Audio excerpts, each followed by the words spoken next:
residen Hong Kong itu buat di kantornya. Sik. Majikan sampean mau minta Mau nyari yang residen Hong Kong kerja di kantor bos saya di Hungham kantornya. Apa kerjaannya? Bersih kantor. Bersih kantor tapi residen. Iya, minta yang residen Hong Kong. Wah, gajinya berapa kalau residen? Senin sampai Jumat. Ya ikut aturan Hong Kong itu sekarang kayak kalau yang part-time itu kan 1 jamnya 70. Itu nanti masalah gaji omong-omongan sendiri sama bosku gitu. Orangnya oke kok, intinya nggak kau gitu loh. Kalau sudah cocok, enaknya itu yang maunya kerja untuk selamanya kayak gitu. Awalnya dulu itu pembantunya orang Thailand yang bersih terus orangnya sakit, sekarang terus minta kalau ada orang Indonesia gitu mintanya. Tapi yang permanen. Iya. Ya sudah, nanti tak infokan kalau ada teman-teman yang mau.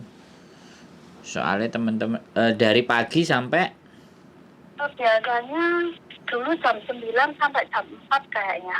Kalau nggak salah. Part-time jam. Kalau hari tanggal merah libur. Pokoknya kayak orang kantor gitu. Kantor Senin. Office hour lah. Senin sampai Jumat. Ya. Siap. Loh, kok tahu nomor saya dari mana sampean, Mbak?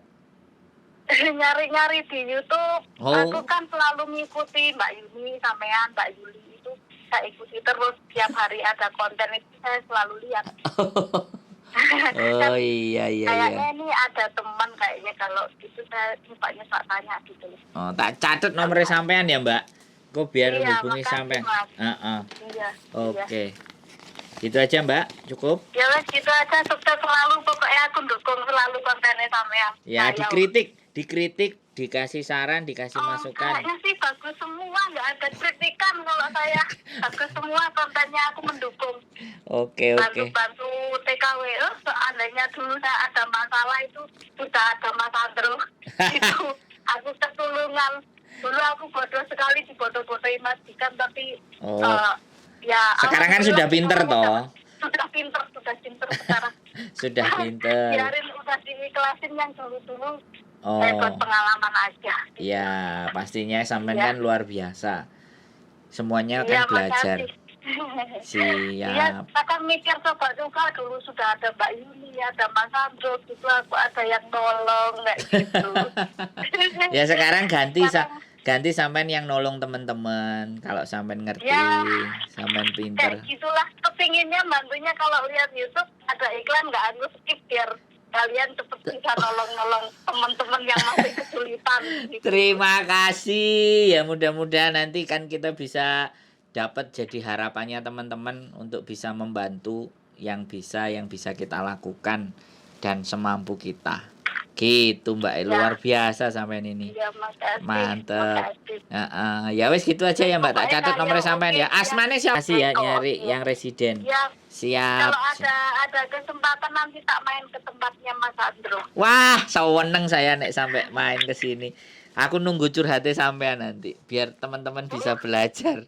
Kalau dicurhatkan saya banyak sekali masalah dulu dari majikan yang pokoknya kerja sengsara sampai dituduh nyuri sampai tengkar sama majikan itu banyak kalau mau dicurhatkan, tapi panjang dan lama nanti kalau aku yang curhat. Loh kan kalau itu kan memang buat belajar teman-teman. Jadi mereka bisa belajar tanpa harus mengalami kan gitu toh Mbak.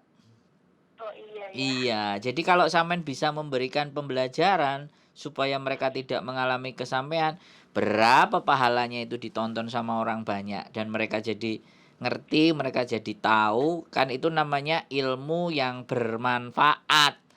Lah itu jariah, Mbak.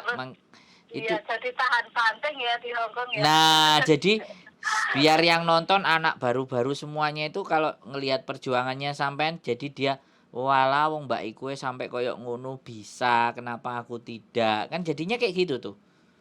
Iya, jadinya kan buat semangat sampainya sampai detik ini akhirnya sampean masih sanggup bertahan, sampean bisa menghasilkan apa-apa sesuatu yang di Indonesia sana. Nah, kan kayak gitu tuh. Itu kan semangat jadi. Yang lama-lama jadi kan bisa mikir. Kan gitu Mbak Iya. Gitu ya Mbak Wis sehat selalu Mbak ada lagi yang sampean mau Ya, tanya? sama-sama. Cukup? Enggak, sudah cukup itu saja. Nggih, siap. Matur sembah nuwun nggih Saya Mbak tunggu kabarnya. Iya, sama-sama Heeh. Mas. Matur sembah nuwun, sehat selalu Kayau. Bye bye. Sama-sama, bye-bye. Oke teman-teman semuanya. Jadi dia punya masa lalu, tapi sekarang dia justru malah ngasih kesempatan. Barangkali ada kenalan saya yang sudah residen karena dipekerjakan di kantor untuk bersih-bersih kantor. Otomatis kalau bersih-bersih kantor memang ini benar-benar berarti majikannya tidak mau menyalahi aturan. Tadi jadwalnya jam 9 sampai ya office hour sampai jam 5 atau jam 6 lah. Jadi jam 9 pagi. Karena kalau di Indonesia jam 9 itu sama jam 8 kalau waktu Indonesia Barat. Jadi biasa kalau kerja kantoran bersih-bersih. Jadi seperti itu sih teman-teman semuanya. Sekali lagi adanya konten, adanya ini semuanya itu bukan ya karena saya, tapi karena kalian semuanya. Karena saya melihat banyak keresahan-keresahan. Saya melihat banyak hal-hal yang tidak terungkap gitu. Ada hal-hal yang harus teman-teman telan mentah-mentah menerima kenyataan pahit itu.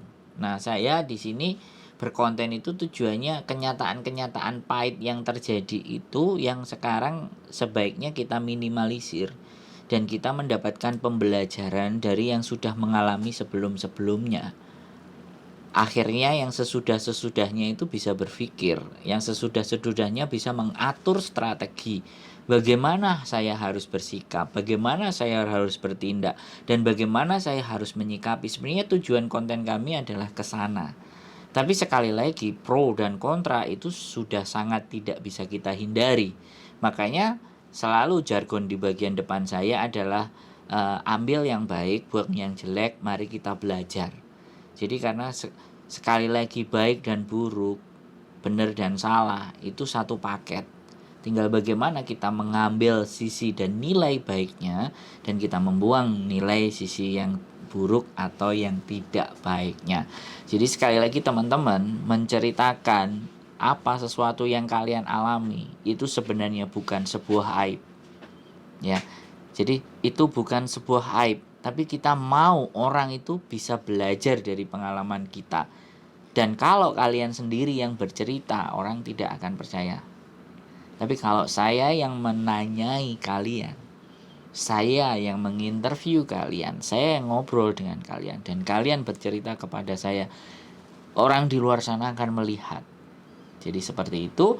Sekali lagi, kritik dan saran dari teman-teman tetap saya juga masih harapkan, dan kualitas edit saya masih belum bagus, tapi mudah-mudahan teman-teman bisa memahami isi konten.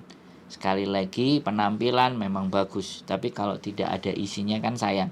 Lebih baik kita perbaiki isinya dulu yang baik, pelan-pelan berjalannya waktu penampilannya juga akan kita rubah. Sehat selalu buat teman-teman semuanya, tetap semangat, keep stay tune in my YouTube channel and see you bye bye the next video.